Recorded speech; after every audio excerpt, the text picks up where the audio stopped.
Hi everyone, I'm here with Skottie Young, who is the writer and artist for I Hate Fairyland.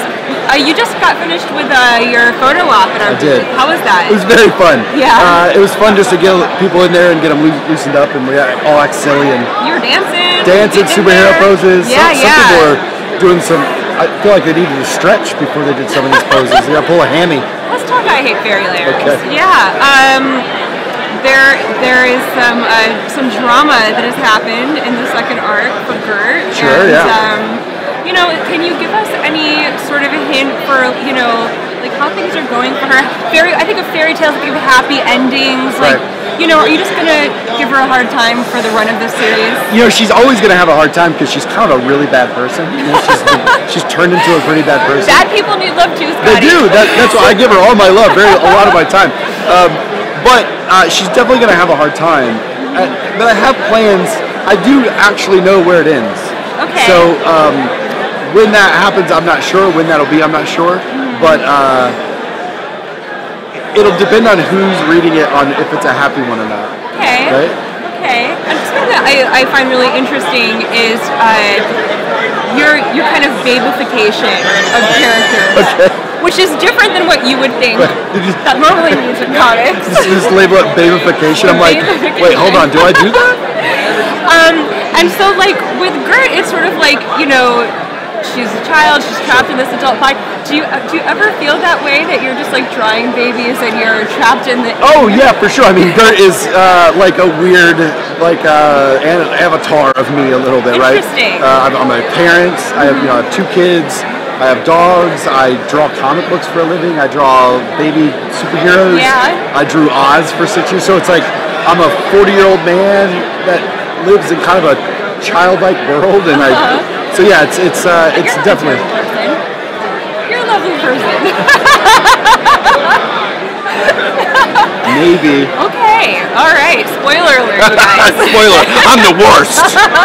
How did you develop this style? I mean, I think a lot of people probably know your variant covers and things, did you set out to make that your sort of signature? Did it just kind of... No, not really. It was, I grew up reading Calvin and Hobbes and the Peanuts and Dennis the Menace and The Far Side and Bloom's County. So, cartoons were... that kind of cartooning was always in me. It's kind of what started me drawing, way before I knew what superheroes were. But really, I fell into it. Midtown Comics asked for a variant cover, and they asked for me to do that on the variant cover. And I was like, okay, that would be fun. And I drew all the characters as little kids.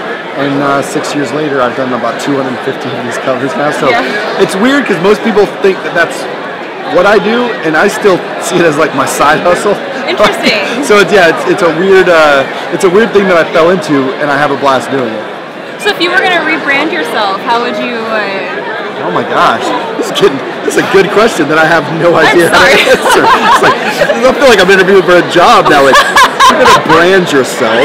No, because I mean, the baby covers are really popular, and everyone knows you from them. And in a way, like you said, I Hate Fairyland sort of has the same kind of, I don't want to say aesthetic necessarily, but it's like... I think the two combined, I think between Oz, Fairyland, Rocket Raccoon, and the covers, they actually did rebrand me from what I was before. So in a lot of ways, that has rebranded who I am as, I would say, just kind of the humor cartoonist. Yeah. It's kind of what I lean into most often. It's always got a comedy bend to it. It's usually a lot of fun, energetic. So I think those things kind of did define who I am now, all those things combined. Yeah, no, I love your rocket. Thank you. Yeah. Do you feel any kind of special relationship with characters that you've gotten to spend a lot of time with? Oh yeah, it's definitely interesting. I drew Dorothy for almost 6 years. We did 6 graphic novels of that, and that's a lot. Before I started Oz, I had no kids. And when I ended Oz, I had kids and dogs and owned homes, and so it was a weird life change over the course of that book. So you connect to that. Rocket was another interesting one because I launched that book and drew that book and then wrote that book with artists that I brought on. But then when I left and the book would be relaunched, it was always hey, why are they playing with, that's my toy. Why are they playing with my toys? You know, but then you're like, oh yeah, it's not my toy. I was playing with Marvel's toys. Well, but you do feel a little bit of ownership because they're in your head. You know, they're in your head every day, whether you're writing it or drawing it. You can't help but just keep thinking about them. Even after you leave them, you still feel like that voice. You know, your voice was their voice and vice versa. Now, I've seen a lot of people with tattoos of your characters. Right. And I see you have these beautiful tattoos of some characters that you've mentioned, you know, were significant to you in your development. Is it just wild for you to see people tattooing your characters on them? It is definitely one of the craziest things ever. Like just to have somebody walk up to your table and have a whole arm of your work, or lately I know somebody will have a piece of mine with my name tattoo, like my signature. Like your signature. Yeah, which is bizarre. Because I will remember the day I drew that, and it was like, oh, deadline. Oh no, I'm getting it done, and now that piece is on somebody's body forever. You're supposed to take some white out and be like, yeah, this for you. Which is what I was like, weird, because a lot of people will email me like, oh, we want you to design a tattoo for us. And I'm like, that's too much pressure. Yeah. Like, I'm not built for that kind of pressure. Any characters that you're planning to add over here? Yeah, I mean, at some point, so this arm, I'm left-handed, and this arm is kind of like the stuff that built me, right? So I learned how to draw when I was young by reading that magazine and Calvin and Hobbes and Peanuts. So I think at some point, Never-Ending Story was a big part of my childhood. So there'll be something from there. You get the scene where Artex goes into the... Really? Yeah. That's the one you pick? Like, this is my inspirational arm. You want Artex dying? You know, funny story. Have you read the book? No. So in the book, so just for everybody to know, Never-Ending Story, right? Spoiler alert. Spoiler alert.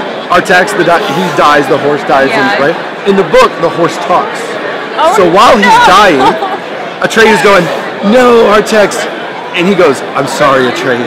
I'm just too sad. I'm dying. As he dies. And you're like, ah! You're like, I'm bawling while reading. Yeah. So, no, I won't be getting that scene tattooed on me. Interview over. When can we look forward to the Skottie Young graphic novel adaptation of Rebranding story? How great would that be?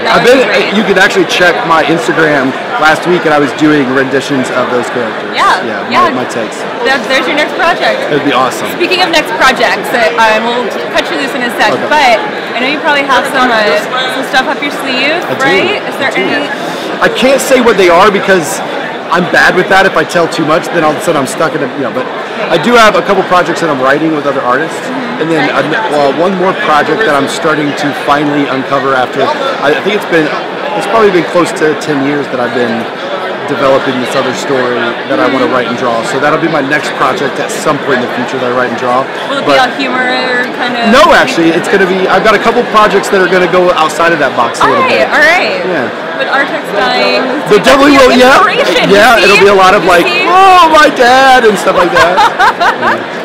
I really look forward to that. Thank you so much. Yeah, no, I love books that just tear my heart out. Sad dad books. I call them sad dad books. That is a favorite around here, for sure. All right, very last question. Okay. Anything that you're reading or listening to or watching that you would recommend to our audience to check out? Oh, reading or watching. So what am I reading?